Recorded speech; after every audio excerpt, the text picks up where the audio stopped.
बिस्मिल्लाहिर्रहमानिर्रहीम अस्सलाम वालेकुम नाज़रीन। तुसीं वेखदे पे यूनाइटेड पाकिस्तान टीवी ते यूनाइटेड पाकिस्तान टीवी दी टीम अज फिर जनाब तुहाडे नाल हाज़र है। तो अज जनाब एक होर वीडियो लैके हाज़र होए हैं।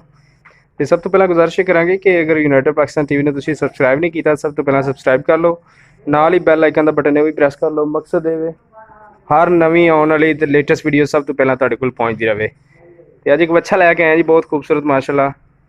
टोरो जी माशाल्लाह, इन्हों अगे टोरो जरा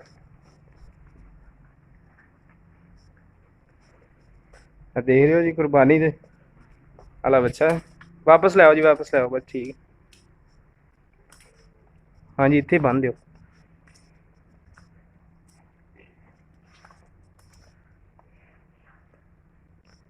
देख सकते हो जी माशाल्लाह, इंतहाई खूबसूरत है।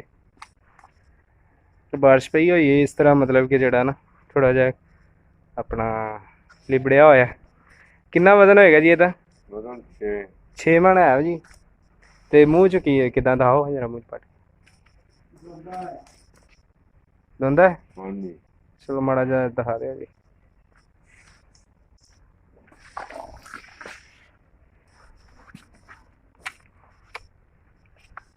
ਚਲੋ ਆ ਦੰਦਾ। ਮੂੰਹ ਚ ਦੰਦਾ ਜੀ, ਬਿਲਕੁਲ ਦੇਖ ਰਹੇ ਹੋ ਜੀ।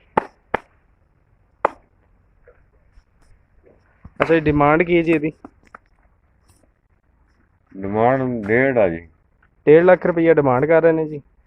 ਤੇ ਬਾਕੀ ਇਹ ਬੱਚਾ ਤੁਹਾਡੇ ਸਾਹਮਣੇ 6 ਮਨ ਵਜ਼ਨ ਇਹਦਾ। ਤੇ 1.5 ਲੱਖ ਦਾ ਹੋਰ ਤਾਂ ਮਤਲਬ ਕਿ ਜਿਹੜੇ ਲੈਣੇ ਦੇ ਨੇ ਪੈਸੇ ਉਹ ਦੱਸੋ। 1.5 ਲੱਖ ਤੇ ਬਹੁਤ ਜ਼ਿਆਦਾ ਹੈ।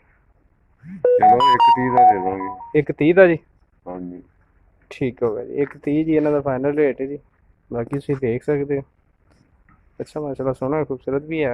बस ये कि नवाया धोया नहीं इस तरह ही जी। हाँ जी, बारिश पई हुई है तो इस वजह करके कीचड़ दा करके तुहानूं इस तरह का नज़र आ रहा है। तो लाइव जिहड़ा इहदा वेट है वो 6 मन दस रहे हैं। ठीक है, तो अज दी वीडियो किदां लगी, फीडबैक का जरूर इंतजार रहेगा, कमेंट करके जरूर दसना सानूं। मिलते हैं अगली वीडियो दे नाल। अल्लाह हाफिज़।